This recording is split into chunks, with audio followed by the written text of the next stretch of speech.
le régime à bateau, il y a eu de pèse. Et comme on a l'épidémie. Et j'ai peur de Luc Malembe. Dans le rôle de Luc Malembe, à cause de l'union sacrée, lui qui était compétent décidé, il a devenu incompétent. C'est ça le problème. Il y a une zone retrouvé l'équité. Et puis tu as à côté des incompétences, c'est grave. Luc ne quittait pas comme ça. Dès la sabre, ceux qui côté de l'union sacrée. N'a pas mis pour incompétence. Moïse, il y a somme. Donc Moïse est comme le roi l'épidémie dans le régime à ITPS. Et puis aucun secteur de la vie sociale est épargné. Aucun secteur. La sécurité partout. Ok, na domaine de la justice. On même détourner mes amis. Ok, la justice qui est censée lever la nation. Détourner mes amis. Il n'y a aucun secteur de la vie sociale où est épargné. Même la coopération avec les journalistes. Détourner mes amis. Surtout la bande de temps va faire le bonheur de voilà, là c'est ma préf. Donc, sous le régime UDPS, la corruption, les détournements et comme le rôle épidémie. Il y a un peu de n'a qu'aucun moitié ceux qui l'élo, Moutologo Moutamba, il a détourné l'argent. Parce que, avant d'instaurer la bonne gouvernance, Ndegoli a bien très bien. Et c'est là qui n'a plus sur d'abord on doit d'abord instaurer, il n'a pas d'argument, il doit se mettre à monter des synapses. Dans notre manifeste de Kisangani, il est clair ici. On ne peut pas parler de la bonne gouvernance si on n'instaure pas un état de droit. Le problème avec ce régime, c'est ça. Pendant 7 ans, il faut instaurer un état de droit. Il y a un autre monde. Merci. Parce que selon les informations à ma possession, l'entreprise veut bénéficier d'un marché pour ne retourner à la prison. Et ça n'est même pas 5 ans d'existence. Or, la loi sur l'apparition des marchés exige que l'entreprise, pour gagner le marché, il fait ça au moins 5 ans.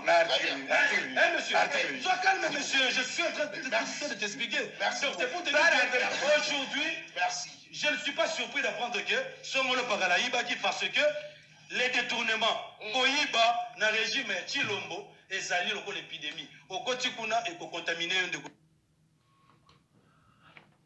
bandeko mbote na bino bino temesala bolandanga nzambe pambola bino eza mawa na banzi boyoki bino moko kamwa titre oyo ya liboso soki elobi nini régime ya Chilombo détournement ekomi nango neti eloko moko ya kosakana yango toyokaki ezalaki Kazadi après Kazadi ekoti tina Jules alingi te elongwe kuna ekomi na Constant Mutamba ministre de la justice eye lisusu tina gouverneur ya banque centrale. Donc moi personnellement je me demande et je me pose des questions sérieusement soki mbongo o bango bazoyiba soki ezalaka na bandako to ezalaka na babanke. Parce que tant on a sur comme montant bazo yiba ils ont millions sur les millions de détournements sur les détournements. Mais si comme bon wango ezalaka wapi ezalaka na banque ou bien ezalaka na bandako. Parce que ezalaka na banque okonozo ndenge nini. Bon si on peut ezalaka na bandako abato okonozo longo ndenge nini. Donc ligne wana ya koyiba eza ya mulayi. Bandeko mawa yango ta nsolo bana binoke pasteur Jacques Dinabanza nsolo bana bino toujours to kanga na fédéralisme naibi pourquoi parce que oyo baza ba miyibi bako yiba na côté na bango oyo baza ba miyibi bako yiba kuna côté na bango parce que batu mususu baza ba miyibi te baza la pe côté na bango. Le kama fédéralisme ngate mtu na bandi yango le kama fédéralisme ba banda yango avant to zo indépendance ngande na zolo bela yango kaka but fédéralisme bato ba banda yango eza batu oyo basenga indépendance batu o basenga indépendance ba mtu abanda li kama fédéralisme ti ba memi yango na Luluabour pa ba kina ko sala constitution balobi pays o eza munene toza pe na ba mentalité ndenge moko te il faut que le fédéralisme pour tous la bien et ba pays nyonso fédéralisme eza bien ba musu bazo banga no lokola pays ezana no l'occupation ezana maboka batu ekolongwa na maboka batu mukoni ekolongwa na maboka batu mikolo nini oyo bazana ki tribalisme basona na mboka na bango oyo bazana kimoyibi basona na mboka na bango ba oyo baza bato lokuta to sona na mboka na bango na ina pesa mino exemple moko banda Mobutu azwa pouvoir na tango Mobutu botangi nanga ba miyibi bibale ya ba Congo ngako tangi na bino na tango Mobutu me 20 tangi langa tchelanga na ba commentaire ba miyibi bibale ya ba Congo na période ya Mobutu oyo bato so ba yebi ke ye aza muyibi toke na régime ya Laurent Désiré Kabila bon ye omelaki te to sauter na wana toke na régime ya Joseph Kabila botangi nanga ba miyibi mibale ya ba Congo o ba yeba na vraiment ke bato basa ba miyibi mibale kaka ya ba Congo toke sikoyo na ba détournement ya ba Chilombo botangi nanga de ba Congo ya ba miyibi ponga na luki na mona ta moko te bino to yebi botangi nanga et puis bato bazo leka wana o bazo pesa ba Congo ba miyibi tozo yo kate bato ba corrompre bango te mais tozo yo kate bazo loba oh là là namoni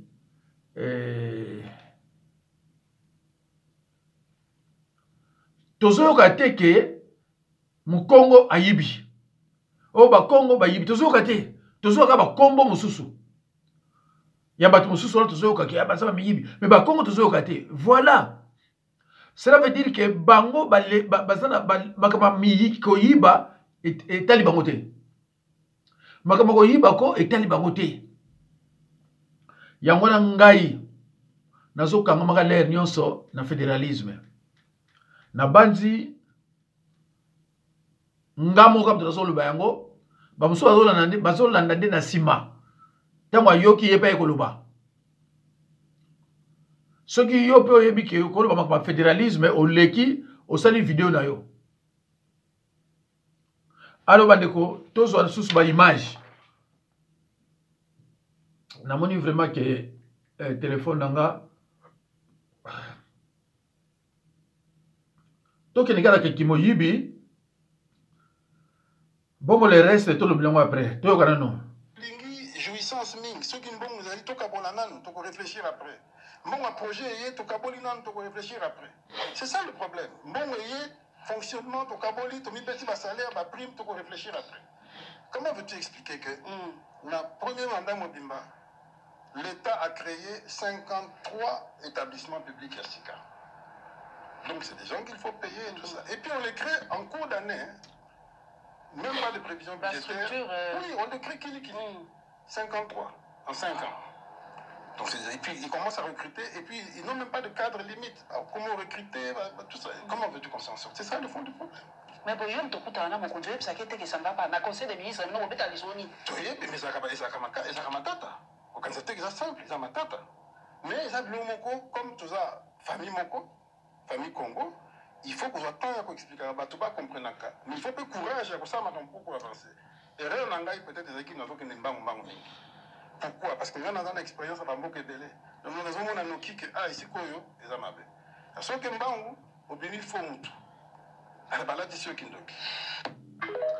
bandeko owana utolanda eza ministre ya finance Kazadi Muluba aza koloba ndenge bango bamane kosala soki mbongo ye olie ko réfléchir nanu tosala nini te to kaboli bozoka ye mutu alobengwa to kaboli nanu mutu azwa ya ye et puis on réfléchit après alors soki alobi to kaboli nanu bo to réfléchir après elingi koloba nini bango na banani bango na baluba bon bango ko sape batu mususu mais ba Congo do ba Congo baninga kutu teke so bazana cop ba comme Congo soki bazana cop ko ba longola ka deja mu Congo babité ye makamwe etaliete to ko reverser yango na monaki nani muluba mo boye alobaki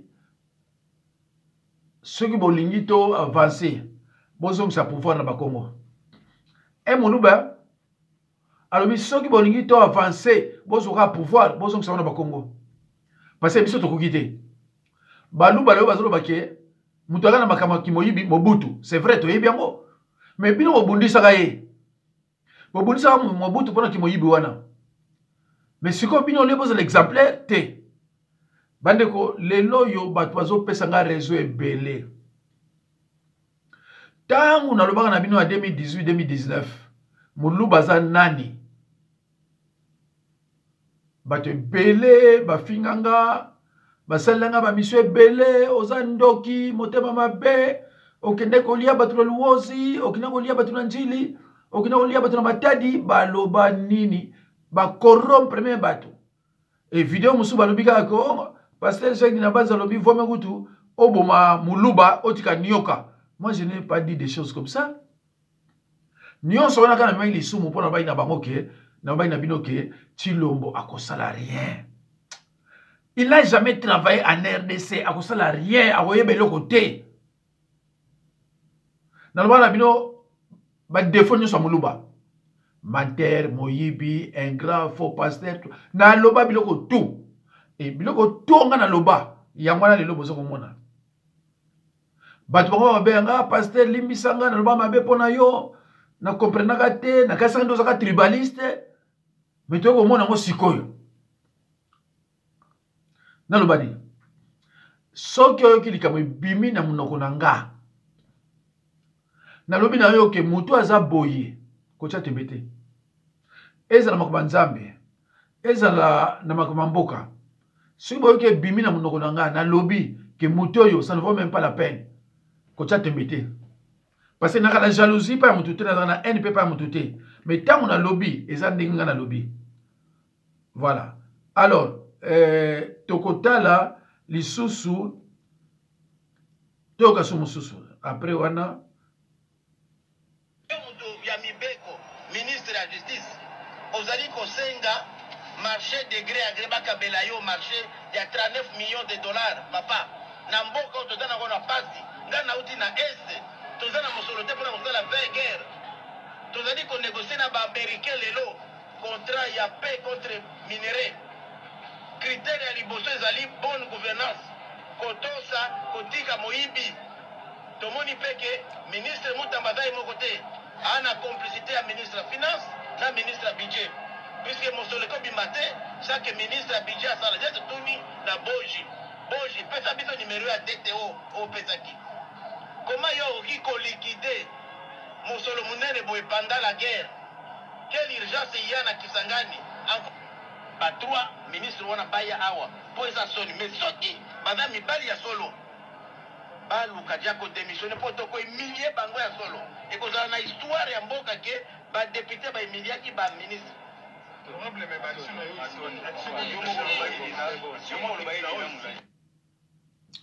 na banzi bandeko boyoki oyo ndeko wana lobi toujours toza concernant kimoyibi. Alors toyoka susu mama oyo ya soki ayeli biso sango nini toujours concernant le vol. C'est vrai que l'image n'a pas bien été. N'a évité peut-être de nettoyer la caméra, mais il a monté pourvu que votre image, ou ya batum susu, ou bazana ba teint clair pour le kanga. Merci. L'association de lutte contre la corruption, ALCC en sigle, porte plainte contre Madame Kabedi Malangu Marie-France, gouverneure de la Banque centrale en RDC. Elle accuse de détourner plus de 27 millions de dollars. Vous savez, comme dans tous les films de mafia, il y a toujours un complice russe. Vous savez, pour pimenter un peu les films, les méchants. Ici, notre complice russe, ce monsieur Nikolov Kazadov, Azangakate toujours. Yazanga, un film est bon, la star, il y a fois à la caca. Donc voilà. Et cette fois-ci, il y avait des audios. Et selon ces audios-là, des échanges entre Madame Kabedi et Monsieur Nikolov Kazadov, ancien ministre des Finances. Et selon ces audios-là. Monsieur Kazadov dit à Madame Kabedi, Madame, il faut sortir, tu dois me sortir 400 millions de dollars d'urgence pour des prétendus 1000 forages. Et là, Madame Kabedi dit, alors, va répondre à Kazadov. Mais Kazadov, tu sais, c'est une grosse somme d'argent. On ne peut pas sortir une telle somme d'argent comme ça d'urgence. C'est très compliqué. Et là, Kazadov alors répliqua. Madame, use de tous tes pouvoirs pour sortir cet argent parce que c'est urgent. En plus, tu auras les 10% de cette somme d'argent. Et là, en ce moment-là, Madame Kabedi était tellement motivée et va sortir une première tranche. Donc, des 147 millions de dollars. Et cet argent va directement dans un compte inconnu à la banque de M. Nikolov Kazadov. Pour une deuxième tranche, alors là, Madame Kabedi dit encore à Kazadov, Kazadov, tu sais que je prends beaucoup trop de risques, je risque vraiment ma peau en faisant ça.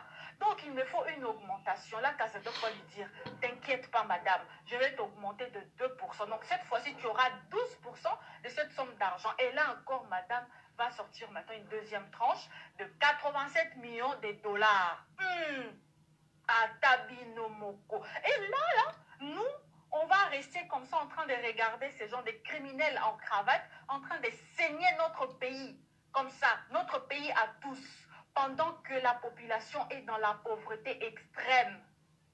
Oui, nous avons des millions, milliards. C'est grave, bandogi. Bandeko, Nabanzi, Batu Oyo, Bazanga Mawa. Batu Oyo, Bazanga Mawa. Siko tokofinga, tokofunda nani. Kagame, Kabila, Américain et le reste. Bandeko, Bambongo, Bino Bozo, Kaizo, Bima. Même qu'on a la guerre, mais Congolais face à l'avantage, les moussous à Maïna Kouranti. Bambongo, Bozo, Kaizo, Bima. Neni to mona pas cité. Bozoka Kazadi na gouverneur ya banque. Bango mi balé soko tali mukongo azate. Mukongo azate. Landa bango balé luka oye ba kombo ya gouverneur ya banque centrale fa la mwasi. Mukazadi luka ba kombo wana. Partout pa ba mbongo a grave ya libalu ah mais finalement ba député bazo trapper ba kamabwe. Boyoki nani Mutamba Kazadi, Mutamba Costa Mutamba, ministre de la Justice, ce qui 39 millions. Boke pa iya zoloba, ce qui 127 millions. Alors, dans la moussous, on a zo pesambino, moulouba le soum zoloba, c'est-à-dire balouba pena donc c'est fini. Balouba c'est fini. Ce qu'on moni balouba moutoba comme ko loba boy, c'est que ça m'a amené. Tozo kendika na kimo yibi kaka. Toyo kana muke ndeko la bango muluba. Lelo fana sala deux vidéos mais on sala te pour na fatigué. Toyo kaya. Mukonzamo kake na Lubumbashi. Pour que ndeko sala pause ya première pierre ya construction et aéroport ya Luano monsieur Zega. Mukonzamo kakomi. Ake ko poser pierre. Mais Mukonzamo kandenga ke ko poser pierre. Pause ya première pierre ya construction. Il faut moderniser cet aéroport. Contrat va signer, il y a 200 millions de dollars. 200 millions de dollars. Oui, c'est qu'il va tomber aéroport. 200 millions de dollars, aéroport et aéroport. Mais, n'a pas information à ma position. À moins que je me trompe. Je viendrai corriger. Mais je vous dis ce que je sais parce que j'ai vérifié des informations. S'il y a des éléments nouveaux, je reviendrai. Ne m'attendez pas rigueur. Mais, Mokondi Mboka, c'est-à-dire la République démocratique du Congo, dans cette société, n'a jamais signé le contrat jusqu'à ce niveau. Donc, dans le stade où Tozali, n'a pas contrat signé, mais pose la première pierre ici, ça. Alors que le contrat est signé entre les deux parties, ils ont d'abord précédé, et puis on tient pose la première pierre. Mais pas même mon Kondiamoka, à ça la pose la première pierre, alors que le contrat n'a pas signé à la hauteur de 200 millions. La société s'appelle Souma. Deux sociétés, on a Souma. Donc, Nan Mokondiamboka, Mboka est signé contraté, mais BBC Mokondiamboka a posé premier pied. Ça, c'est une grosse bêtise. Avant que je me trompe. Mais Nani, Souma, Wana, les sociétés à Nani. C'est ça maintenant le problème place dans la Zali. Ma service balande la Likamboyo, Mokondiamboka, Soka Zalaki informé, Nazaka lanceur d'alerte. Ne maintenez pas rigueur, s'il vous plaît. Le PCA de cette société Comment est monsieur Mozali Selim Bora? L'accent à ma photo, je vous ai donné des photos. Montrez-moi des photos. Ça, c'est le chef de l'État qui arrive à Lubumbashi pour la poser la pose de la première pierre. Quand il arrive à Lubumbashi, c'est un contrat qui n'est pas encore formalisé. Le contrat n'est pas encore formalisé. Bazon Luganda va signer au moment où je suis en train de vous parler. Et vous avez toutes les photos, donnez-moi les photos. Emmanuel a toutes les photos. Donc, on est déjà copie. Non, vous allez voir. Mais ça va encore vous choquer davantage. Et ça va je vais encore donner un élément très très important qui va peut-être vous choquer. Donc, le monsieur qui s'appelle Selim Bora, ou Azali PCA, il y a cette société souvent, a joué micro, a sali discours naïe, Mokonzamboka Telemi, pose la première pierre et l'équipe normal. Le monsieur est là. Le monsieur là s'appelle Selim Bora. Yewana. Mon collègue tout ça. Yewana. Alors, tu pose la première pierre. Pour la construction, il y a l'aéroport, il y a Luano. Oh, jusqu'à présent, le gouvernement n'a signé tout. On a signé à hauteur il y a 200 millions. Mais qui est ce monsieur? Qui est ce monsieur? Est-ce que ma service m'a aidé? Je ne sais pas. Moi, je vais tenter de donner des informations. Ne m'enterrez pas rigueur. Ne m'appelez pas. Je n'ai pas d'autres informations à part Onana. Peut-être Nazo s'est trompé, je viendrai corriger. Mais regardez la photo de ce monsieur avec Kagame dans le contrat de 200 millions de dollars. Le monsieur avec Kagame. À Tongi Tongi, c'est vraiment quelqu'un qui a été avec Kagame. Montrez-moi des photos. Il est là. C'est le même monsieur. Il est là. Il est là. C'est le même monsieur. Donc, bisous dans la guerre na Rwanda. Donc, à 200 millions de Mboka, donc de financer mon tour, j'aurais appris, semble-t-il, qui paraît-il, il semblerait que Kagame, ça n'a pas part dans la société. Donc, on a 200 millions de dollars, donc on enrichit Kagame. Est-ce que Mboka est informé, tous informé? Nous allons donner 200 millions de dollars dans la société à Souma. Il y a M. Selim Mboka qui est le PCA là-bas, mais alors bandeko na ebite so bolandi likambo yozo le ka malamu nanu makambo esalamite mokonzi ba faire déplacer ye po ye pa ebina aérien akenda kipe tolo basuni ye aina dossier ya combien 200 millions de dollars et bimi na kati ya mboka 200 millions de dollars et bimi na kati ya mboka ça ko compter 39 millions. Il y a Moutamba, 149 millions. Na banque, na Kazadi, ça compte 300 millions. Kazadi à Ibaka. Alors c'est grave. C'est grave. Mais c'est grave. Ah, mais n'est-ce pas ça bien? Batoto benga na Kenya, ouais, ça va passer. Traitement na Kenya, ça cher, moko. Bato e bene na Kenya, ça va au katabango mai. Il faut avoir 25 $, 30 $. Basala kate alo bango siko nyos ba okatanga bango ba mai bango ba kinotoka pa imususu moko boye o ya memi kuruze ba futaka donc siko wana suba kati ya de côté nyos paralysé. L'état n'existe pas. Le gouvernement congolais c'est un cadavre qui respire encore. Alors bandeko yamono moni, j'insiste sur le fédéralisme. J'insiste beaucoup sur le fédéralisme. Nazo landa batu oyo balobela ngona constitution de l'Uabour. Voilà. Donc ngaite mtu bandi yango mais ba oba bandaka yango batu basanki indépendance. Et ngape sikoyo na telemile yango na media. Nazo ka batebele bazoko loba. Mboka ezana na pasi mais problème est pour que ngana zako loba. Mboka ezana na pasi te pour que ngana zo loba. Alors toyoka mususu kaka toza toujours na côté détournement. Hein, toza ba dossier belé à wamer, tozo kende kaka côté détournement kaka. Voilà. Avant to tcha détournement le sous est-ce que oyo c'est pas mon monter. Bon, na tcha entre parenthèses oyo pour la détournement, bon total après.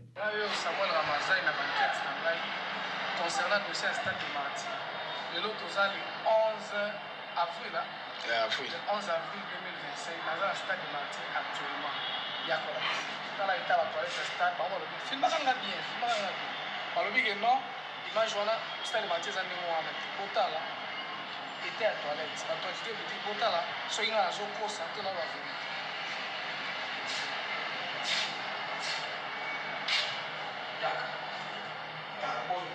mais nazolinga bapesa mbongo eke na Monaco pour que basala sponsoring na RDC mais botala ete ya toilette stade Martyr aza na botala filmenga na ndimisa namona na salite etala lelo toza le 11 avril 2025 na stade de Martyr tala na etao na ndimi nani ata salite mais pour la rétablir une vérité na etao boy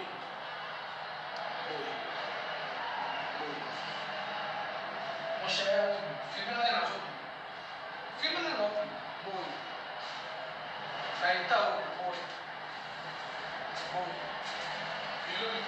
match abanye banyo aso na de takala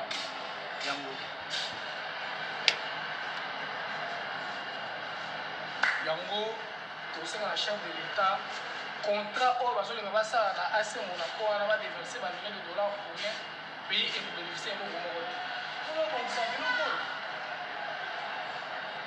na 21e siècle infrastructure sportive ya boye montage te boy ngai Ramazani nazawa na stade de Martyr boy merci allo bandeko yana biko batuwana baza bandoki et c'est vrai parce que tata na muluba ye moko alobaka ke na Afrique kindoke banda liboso et pas na bango baluba tata ya muluba na kozongisela bino ye mikolo ezoya alors bandeko nanga soko za na ndoki te biloko boko sala te bomoni stade Martyr or awa stade bacha yango nettoyer mikolo nyonso ke notre bandeko ba mindele awa femme à ménage aleka mikolo nyonso donc atie propriété lelo lobi aleki susu mais tala ba oba lakisi bino wana eza ya ba moi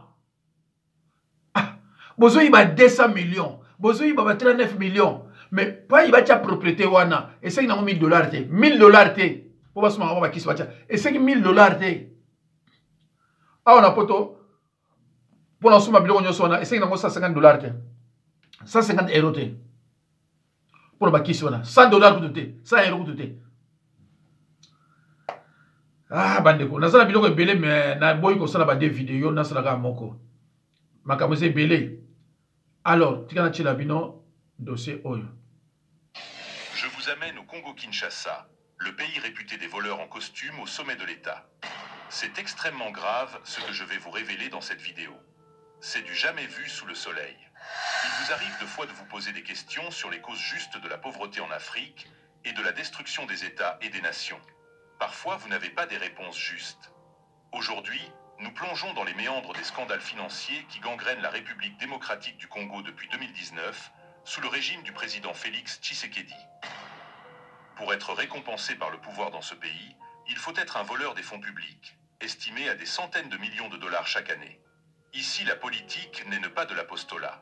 On devient politicien en RDC pour détruire l'État. Je vous révèle des détournements massifs de fonds à ciel ouvert. C'est tout simplement scandaleux. Tout a commencé en 2019 avec le détournement de 15 millions de dollars de rétrocommission impliquant Vital Kamerhe, qui fut à l'époque directeur de cabinet du président Tshisekedi. Parce que la règle est de récompenser les voleurs, il est actuellement président de l'Assemblée nationale du Parlement congolais, après avoir été vice-premier ministre en charge de l'économie. Et tout juste après, le déluge de détournement a commencé. 600 millions de dollars détournés à la présidence pour le programme des 100 jours de Félix Tshisekedi. 57 millions de dollars détournés pour le projet de maison préfabriquée. 324 millions de dollars détournés pour l'organisation de la francophonie à Kinshasa. 102 millions de dollars détournés pour le projet Chile-Gelou. 300 millions de dollars destinés au Covid, 19 détournés.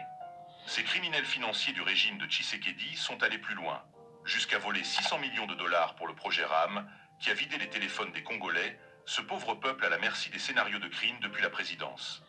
697 millions de dollars pour le projet de carte d'identité nationale ont été détournés. Je vous rappelle que le peuple congolais est jusqu'à ce jour l'unique peuple du monde qui n'a pas de carte d'identité. c'est ne pas tout. 722 millions de dollars pour l'achat des armes afin de lutter contre l'agression à l'est du pays. Cet argent est aujourd'hui sans trace. 430 millions de dollars pour les mercenaires, voire maison civile du chef de l'État. 100 millions de dollars pour doter la RDC d'un satellite, aussi détourné à partir de la présidence. Et ce ne sont que quelques lignes d'un tableau effarant qui cumule plus de 6 milliards de dollars de fonds publics détournés dans un pays où on n'a même pas l'eau potable. Ce qui est encore plus grave, c'est qu'il y a eu des projets inexistants. Et des projets qui ont existé ont été abandonnés. Des milliards de dollars volatilisés, des projets fantômes et un silence troublant des autorités judiciaires. Où est la justice congolaise? Où est la vérité? Voici les faits. Une série de scandales, un même schéma depuis 2019, et c'est toujours des sommes faramineuses qui sont détournées, sous prétexte de grands projets nationaux. Aucune pyramide à Mbuji-Mayi, qui est le fief électoral du président de la République lui-même. 14 millions de dollars détournés sans inquiétude par les copains du président Tshisekedi. Pas d'école construite dans la ville natale du président, pas de drone livré, et aucune trace des 115 millions pour une arène nationale. Les forages, les routes, les bus, les hôpitaux promis, toutes ces promesses électorales sont invisibles après 2 mandats. 10 millions de dollars pour relancer la Gécamine détournée. 32 millions de dollars pour le projet Kinshasa Zéro Trou. Aujourd'hui, la capitale de la RDC a toujours des trous, aucune route praticable et c'est trop sale. 25 millions de dollars détournés pour la construction de la route Kalamba-Mbouji au Kasaï. 300 millions de dollars détournés pour le soi-disant projet de construction de forage. 13 millions de dollars pour les lampadaires volés. 3 millions de dollars détournés au Sénat. 70 millions de dollars pour relancer la société cominière détournée. Silence radio et coupable au sommet de l'État fait sentir la complicité même du président de la République lui-même. Tous ces projets sont à l'abandon, certains n'ont jamais démarré. Cet homme Nicolas Kazadi, ancien ministre des Finances, est parvenu jusqu'à dénoncer le système du partage des millions de dollars entre copains à la présidence avant toute exécution des projets fantômes. Lui-même en a été l'artisan. Il n'est pas inquiété. Il circule librement parce qu'il a aussi volé pour le compte de la famille présidentielle. Pour le défendre, le président lui-même a dit qu'il est père de famille et n'a pas droit à des poursuites judiciaires. Selon plusieurs sources, l'argent destiné à ces projets était déjà partagé entre les responsables, avant même le dépôt de la première pierre. Une pratique devenue système, un vol institutionnalisé qui trahit le serment du président Tshisekedi lui-même. Et dans tout ça, c'est le silence du ministre de la Justice qui étonne. Dans un pays où la justice devrait agir d'office, les injonctions du ministre de la Justice Constant Moutamba ne servent qu'à attaquer les journalistes et les opposants. Aucun communiqué du garde des Sceaux demandant l'ouverture d'une enquête auprès du procureur de la Cour de cassation. Aucune responsabilité morale et légale. Une justice sélective, un peuple sacrifié. Pendant ce temps, les Congolais meurent de faim, manquent d'électricité, d'eau potable et d'infrastructures de base. Ce peuple manque le